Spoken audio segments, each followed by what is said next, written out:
ನಮಸ್ಕಾರ ಸ್ನೇಹಿತರೆ, ಮತ್ತೊಮ್ಮೆ ನಿಮ್ಮೆಲ್ಲರಿಗೂ ಕನ್ನಡ ಮಾಸ್ಟರ್ಸ್ ಯೂಟ್ಯೂಬ್ ಚಾನಲ್ಗೆ ಸ್ವಾಗತ. ಒಂದು ವೇಳೆ ನಿಮ್ಮ ಜೀವನದಲ್ಲಿ ನೀವು ಹೊಸದಾಗಿ ಏನಾದರೂ ಕಲಿಯಲು ಇಷ್ಟಪಡುತ್ತೆ ಅಂದರೆ ಚಾನಲ್ಗೆ ಖಂಡಿತ ಸಬ್ಸ್ಕ್ರೈಬ್ ಮಾಡ್ಕೊಳ್ಳಿ. ಒಂದು ವೇಳೆ ನಿಮ್ಮ ಮನೆಯಲ್ಲಿ ಮನಿ ಪ್ಲ್ಯಾಂಟ್ ಸಸ್ಯ ಇದ್ದರೆ ಅಥವಾ ನೀವು ಸಹ ಅದನ್ನು ತರಲು ಇಷ್ಟಪಡ್ತಾ ಇದ್ದರೆ ಖಂಡಿತವಾಗಿ ಈ ವಿಡಿಯೋವನ್ನು ಒಮ್ಮೆ ನೋಡಿರಿ. ಸ್ನೇಹಿತರೆ, ಮನಿ ಪ್ಲ್ಯಾಂಟ್ ಸಸ್ಯವನ್ನು ಕದ್ದು ತಂದು ಮನೆಯಲ್ಲೇ ಹಚ್ಚೋದ್ರಿಂದ ನಿಜವಾಗಿಯೂ ಜನರು ಶ್ರೀಮಂತರಾಗುತ್ತಾರೆ. ಮನಿ ಪ್ಲಾಂಟ್ ಸಸ್ಯವನ್ನು ಕದಿಯೋದ್ರಿಂದ ಮನುಷ್ಯ ಕೋಟ್ಯಾಧೀಶರಾಗುತ್ತಾರೆ. ಈ ಎಲ್ಲ ಮಾಹಿತಿಯನ್ನು ಸರಿಯಾಗಿ ತಿಳಿದುಕೊಳ್ಳೋಣ ಬನ್ನಿರಿ. ಆದರೆ ಅದಕ್ಕೂ ಮುನ್ನ ನಿಮ್ಮಲ್ಲಿ ನಮ್ಮ ಒಂದು ಚಿಕ್ಕ ರಿಕ್ವೆಸ್ಟ್ ಇದೆ. ವಿಡಿಯೋವನ್ನು ಲೈಕ್ ಮಾಡಿ, ನಿಮ್ಮ ಸ್ನೇಹಿತರಿಗೆಲ್ಲ ಶೇರ್ ಮಾಡಿ, ಹಾಗೆ ಎಲ್ಲರೂ ಭಕ್ತಿಯಿಂದ ಕಮೆಂಟ್ನಲ್ಲಿ ಜೈ ಶ್ರೀಕೃಷ್ಣ ಅಂತ ಬರೆಯಿರಿ. ಸ್ನೇಹಿತರೆ, ಒಂದು ಮಾಹಿತಿಯ ಅನುಸಾರವಾಗಿ ಮನಿ ಪ್ಲಾಂಟ್ ಸಸ್ಯವು ಎಷ್ಟು ಗ್ರೋತ್ ಆಗುತ್ತದೆಯೋ ಅಂದರೆ ಎಷ್ಟು ಬೆಳೆಯುತ್ತದೆಯೋ ಅಷ್ಟೇ ಮನೆಯಲ್ಲಿ ಧನ ಸಂಪತ್ತಿನ ಮಳೆ ಸುರಿಯುತ್ತದೆ ಅಂತಲೇ ಹೇಳ್ಬೋದು. ಇಂಥ ಸ್ಥಿತಿಲಿ ಇಲ್ಲಿ ನಿಮ್ಮ ಸಮಸ್ಯೆ ಎಷ್ಟೇ ದೊಡ್ಡದಿದ್ದರೂ ಮನೆಯಲ್ಲಿ ಹಚ್ಚಿರುವಂಥ ಹಚ್ಚು ಹಸಿರಾದ ಮನಿ ಪ್ಲಾಂಟ್ ಸಸ್ಯವು ನಿಮ್ಮನ್ನು ಶ್ರೀಮಂತರನ್ನಾಗಿಸುತ್ತದೆ. ವಾಸ್ತವದಲ್ಲಿ ಇದಕ್ಕೆ ಕೆಲವು ನಿಯಮಗಳು ಸಹ ಇರುತ್ತವೆ. ಒಂದು ವೇಳೆ ನಿಮ್ಮ ಮನೆಯಲ್ಲಿ ಏನಾದರೂ ಮನಿ ಪ್ಲಾಂಟ್ ಸಸ್ಯ ಇದ್ದರೆ ಈ ಮಾತುಗಳನ್ನು ವಿಶೇಷವಾಗಿ ನೆನಪಿನಲ್ಲಿಟ್ಕೊಳ್ಳಿ. ವಾಸ್ತುಶಾಸ್ತ್ರದ ಅನುಸಾರವಾಗಿ ಮನಿ ಪ್ಲಾಂಟ್ ಸಸ್ಯವು ಒಂದು ಯಾವ ರೀತಿಯಾದ ಸಸ್ಯ ಆಗಿದೆ ಅಂದರೆ ಇದು ಮನೆಯ ಆರ್ಥಿಕ ಸ್ಥಿತಿಯ ಮೇಲೆ ಸಂಬಂಧಪಟ್ಟಿರುತ್ತದೆ. ಹಾಗಾಗಿ ಈ ಸಸ್ಯಕ್ಕೆ ಮನಿ ಪ್ಲಾಂಟ್ ಅಂತ ಹೆಸರಿದೆ.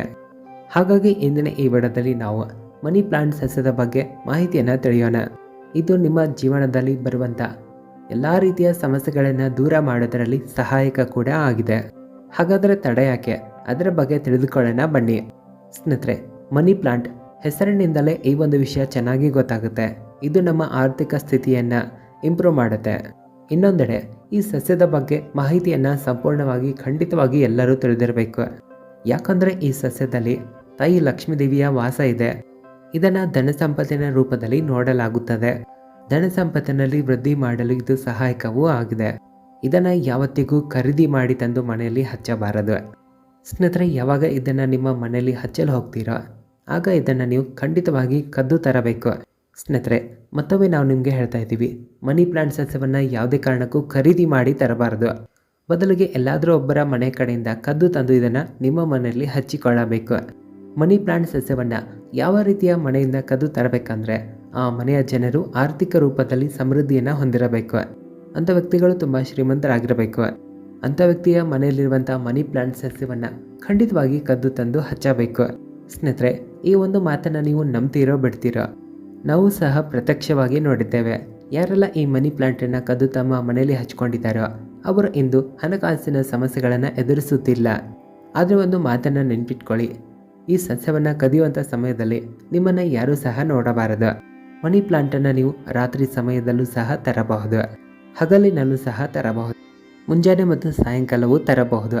ಆದರೆ ನಿಮ್ಮ ಮೇಲೆ ಯಾರ ದೃಷ್ಟಿ ಸಹ ಬೀಳಬಾರದು ಅಷ್ಟೇ.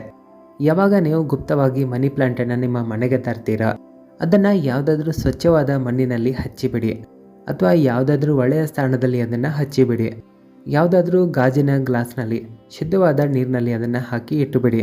ಈ ರೀತಿ ಮಾಡೋದ್ರಿಂದ ಅದೃಷ್ಟ ಬದಲಾಗುತ್ತೆ.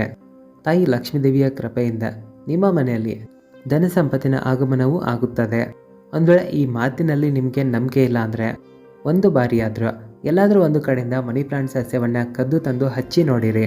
ಇದನ್ನು ಯಾವುದಾದ್ರೂ ಹೂವಿನ ಪಾಟ್ನಲ್ಲಿ ಹಾಕಲಿ, ಅಥವಾ ನೀರು ತುಂಬಿದ ಗಾಜಿನ ಬಾಟಲ್ನಲ್ಲಿ ಹಾಕಿ ಇಟ್ಟುಬಿಡಿ, ಅಥವಾ ಎಲ್ಲಾದರೂ ನೆಲದಲ್ಲೂ ಕೂಡ ಹಚ್ಚಬಹುದು. ಕೆಲವೇ ಸಮಯದಲ್ಲಿ ನಿಮಗೆ ಇದರ ಒಳ್ಳೆಯ ಪರಿಣಾಮ ನೋಡಲು ಸಿಗುತ್ತದೆ.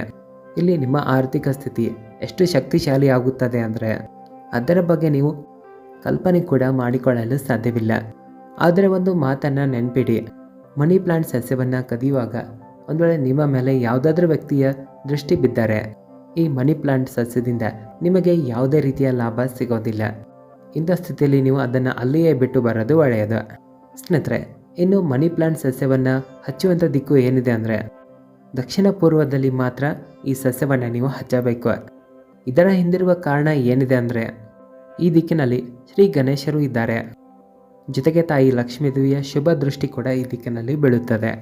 ಎಲ್ಲ ವಿಘ್ನಗಳನ್ನು ನಾಶ ಮಾಡುವಂಥವರು ಶ್ರೀ ಗಣೇಶರು ಆಗಿದ್ದಾರೆ. ಹಾಗಾಗಿ ಇದನ್ನು ಶುಭವಾದ ದಿಕ್ಕು ಅಂತ ತಿಳಿಯಲಾಗಿದೆ. ಈ ದಿಕ್ಕಿನಲ್ಲಿ ಮನಿ ಪ್ಲಾಂಟ್ ಸಸ್ಯವನ್ನು ಇಡೋದ್ರಿಂದ ಯಾವತ್ತಿಗೂ ಧನ ಸಂಪತ್ತಿನಲ್ಲಿ ಕೊರತೆ ಆಗೋದಿಲ್ಲ.